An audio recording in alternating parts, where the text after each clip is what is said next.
আউযু বিল্লাহি মিনাশ শাইতানির রাজিম। বিসমিল্লাহির রহমানির রহিম। দেশ ও দেশের বাইরে থেকে যে সমস্ত ভিউয়ার্স, সাবস্ক্রাইবার, আমার বন্ধুরা ভিডিওটি দেখতেছেন, সবার প্রতি আমার ভক্তিপূর্ণ সালাম। অন্যান্য জাতির জন্য নমস্কার ও আদাব। আশা করি সবাই ভালো আছেন। আলহামদুলিল্লাহ, আমিও ভালো আছি। আজকে আমি আপনাদের মাঝে যে একটি পরীক্ষিত একটি আমল নিয়ে আসলাম, সূরা ইয়াসিনের মুআক্কেল সাধন। এই মুআক্কেল সাধন করলে কি করতে পারবেন, কি কি কাজ করতে পারবেন, আমি বিস্তারিত ভাবে বুঝিয়ে দেওয়ার চেষ্টা করব। এজন্য অনুরোধ করব ভিডিওটা শুরু থেকে শেষ পর্যন্ত দেখার জন্য। সর্বপ্রথমেই আমার চার উস্তাদকে স্মরণ করছি। আর এই কবিরাজি জগতে মুআক্কেল সাধন এর বই কিতাব থেকে করতে পারেন। অনেক বই কিতাবে মুআক্কেল সাধন থাকে। এটা হলো ক্লাস 1-এর, অর্থাৎ জীবন কবিরাজি শুরু থেকে যে কাজগুলো করা থাকে, যেগুলো কবিরাজি নতুন, তারা আসলে এটা মুআক্কেল দিয়ে কাজ করে থাকে। এটি ধাপে ধাপে আস্তে আস্তে দেখা গেছে কি, মুআক্কেল যারা আস্তে আস্তে উচ্চ ডিগ্রি অর্জন করে বা উপর দিকে চলে যায়, তখন এই একটা পর্যায়ে আসে লক্ষ লক্ষ জিন তার বয়স হয়ে যায়। তখন ওই পর্যায়ে গেলে ওই জিন দিয়ে তারা কাজ করে থাকে। যে কোনো কাজের জন্য জিন দিয়ে কাজ করা, জিন ব্যবহার করে। এটা হলো মানে শেষের দিকে, বা আত্মা চালান করে, আত্মা বশ করে, আত্মা, এগুলো আধ্যাত্মিক জগতের কাজ। এগুলো লাস্ট পর্যায়ে শিখতে শিখতে কোনো উন্নত মানে উচ্চ পর্যায়ে কীভাবে বোঝাবো, মানে শেষ পর্যায়ে এটা ক্লাস যেমন 1 থেকে দাখিল পাস করা পর্যন্ত, যে দাখিল পাস করা পর্যন্ত বা অর্থাৎ এসএসসি পাস করার পরে আস্তে আস্তে তখন জিন সাধন, জিন হয়ে কথা বলবে। এখানে একটা ক্লাস থাকে, সেটা হলো যেমন আমি বোঝার জন্য বলতেছি,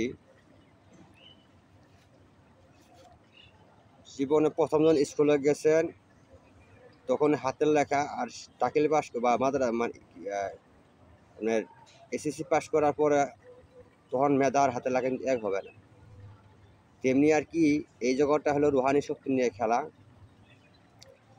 যার যত রুহানি শক্তি আমল সাধন করে, যার যত রুহানি শক্তি বৃদ্ধি করবে, তার অত বেশি শক্তি অর্জন হয়, অত বেশি পাওয়ার অর্জন হয়। এখানে কিছু পার্সেন্টেজ থাকে। এই আমল সাধন করে রুহানি শক্তি অর্জন করে নিতে হয়।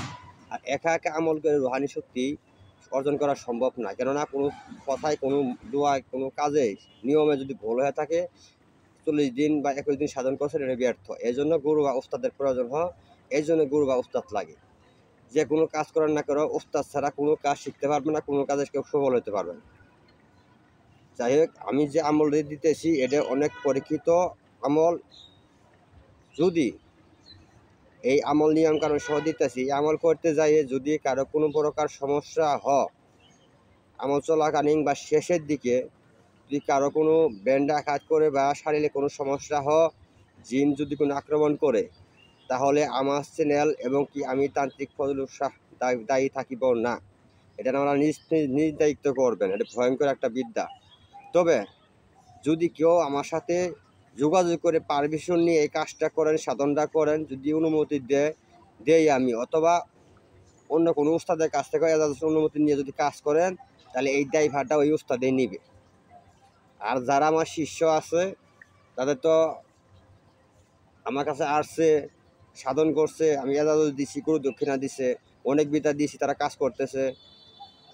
ওদের জন্য আর কি এটা অনুমতির প্রয়োজন নাই, খালি একটু বললেই চলবে, উস্তাদ এই সাধনটা করতে চাই, তারপরে বলতে হবে। কারণ বিদ্যাটা হলো অনেক ভয়ঙ্কর বিদ্যা, অনেক সমস্যা হয়ে যায়। সাধন চলাকালীন পুরা শরীর ব্যথা করবে, হাত পাও জ্বালা পোড়া করবে, এবং কি যে ঘরে বসবেন ওই ঘরে ঢিল মারবে, তুফান উঠবে, বাতাস উঠবে, ভয়ঙ্কর কিছু শব্দ আসবে, এরকম বিভিন্ন সমস্যা দেখা দেবে। এগুলি সাহসের সাথে এগুলো করতে হয়। যাদের সাহস আছে তারাই শুধু একমাত্র এই আমলটা সাধনটা করবেন। অছাড়া ভিতরুকের জন্য এ করার প্রয়োজন নাই। মাছ পড়তে চায়, রাস্তা হারালে যাবে না, নাহলে ব্রেনের সমস্যা হয়ে যাবে, পাগল হয়ে যাবে নিজে। এই জন্য আমি সরাসরি পারমিশনটা দেই না। এটা হলো আপনার সূরা জিনের যে মুআক্কেল, বিশাল শক্তিশালী। সমস্ত সূরা সূরা জিনে যে মুয়াক্কালটা আছে, এই মুয়াক্কালটা অনেক শক্তিশালী। আমি এখন নিয়মটা বলতেছি, শেষে কি নিয়মে আপনি বুঝতে পারবেন, আপনার কাছে অনুভব করতে পারবেন আসছে আর কীভাবে কাজ করাবেন। এই মুয়াক্কাল দিয়ে আপনি যে কোনো কাজ করানো সম্ভব। এই মুয়াক্কাল যদি ডাক দিবেন, ডাক দেওয়ার পরে দেখবেন যে অনুভব হবে, শরীর কাঁপাবে, শরীর হাত পাও ভার হবে, মাথা ভার হবে, এরকম একটা অনুভব বুঝাবে আপনাকে আসছে। তারপরে আপনি তাকে কাজ বুঝাই দিবেন। যদি জিনগ্রস্ত রোগী হয়, যদি মুয়াক্কাল পাঠাই দেন যে জিনটা ছাড়াইতে আসো, তারপর ওই নর্মাল জিন হলে ওই জিন ছাড়াইতে পারবো। মুয়াক্কালের তো একটা শক্তি। যাই হোক, এই নিয়মে এইভাবে কাজ করবেন, তাদের কোনো খাবার প্রয়োজন হয় না, মুয়াক্কালের সেবা দিতে হবে না।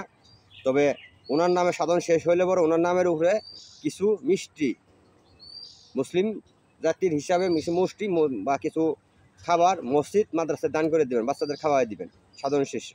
এটা মানে স্বার্থের ভিতরে। এখন প্রত্যেক দিন একই নিয়ম, একই সময়ে একা ঘরে একাকার হয়ে বসবেন। শুধু আগরবাতি জ্বালাবেন, কোনো মোম জ্বালাবেন না, কোনো আলো যেন না থাকে, বাতি বন্ধ করে শুধু আগরবাতি জ্বালায় নেবেন। যেহেতু মুসলিম সাধন এটা কোরআন থেকে, এই জন্য আপনি পশ্চিমমুখ হয়ে বসবেন। পশ্চিমমুখ হয়ে বসে সূরা ইয়াসিন আঙ্গুলে গনে গনে 7 বার পাঠ করবেন। আঙ্গুলে গনে গনে সূরা ইয়াসিন দেখে দেখেও পাঠ করতে পারেন। যদি মুখস্থ করে নেন আরও ভালো, দ্রুত হাসিল হয়ে যাবে। এইভাবে 7 বার পাঠ করবেন একটানা 41 দিন। 41 দিন যদি আমলটা করেন তাহলে আপনার 60টা মুয়াক্কাল আপনি হাসিল করতে পারবেন। আর যদি 21 দিন করেন শুধু একটা মুয়াক্কাল আপনি হাসিল করতে পারবেন। কতদিন করবেন সময় ব্যাখ্যা সময় বুঝে আপনার নির্ধারিত করবেন। কেউ 21 দিনও করতে পারেন বা 41 দিনও করতে পারেন। 41 দিন করলে অনেক পাওয়ারফুল, অনেক ভালো, অনেক কয়টাক পাবেন। আর যদি এটা 21 দিন করেন তাহলে একটা মুয়াক্কাল পাবেন, অত্যন্ত শক্তিশালী ও গুরুত্বপূর্ণ। একে দিয়ে যে কোনো ভালো কাজগুলো করাতে পারবেন, খারাপ কোনো কাজ সে করবে না। সে হলো কোরআনের মুয়াক্কাল, কোরআনের একটা সূরার মুয়াক্কাল। এই জন্য সে কোনো কাজ করবে না। যে কোনো ভালো কাজগুলো ওনাকে দিয়ে আপনারা করতে পারবেন, এবং কি হাজিরাও দেখতে পারবেন। একটা নিয়ম আছে, পরবর্তী ভিডিওতে এই হাজিরাটা দেখার নিয়মটা বলে দেবো ইনশাল্লাহ। যদি কেউ করতে চান যোগাযোগ করে অনুমতি নিয়ে তারপরে আমলটা করবেন। ভিডিওটি ভালো লাগলে অবশ্যই লাইক করবেন। আর যদি মনে করেন চ্যানেলটা গুরুবিদ্যা চ্যানেল, তাহলে অবশ্যই গুরুবিদ্যা পাওয়ার জন্য চ্যানেলটি সাবস্ক্রাইব করে অবশ্যই সাথে থাকবেন। সবাই ভালো থাকবেন, সুস্থ থাকেন। আল্লাহ হাফেজ।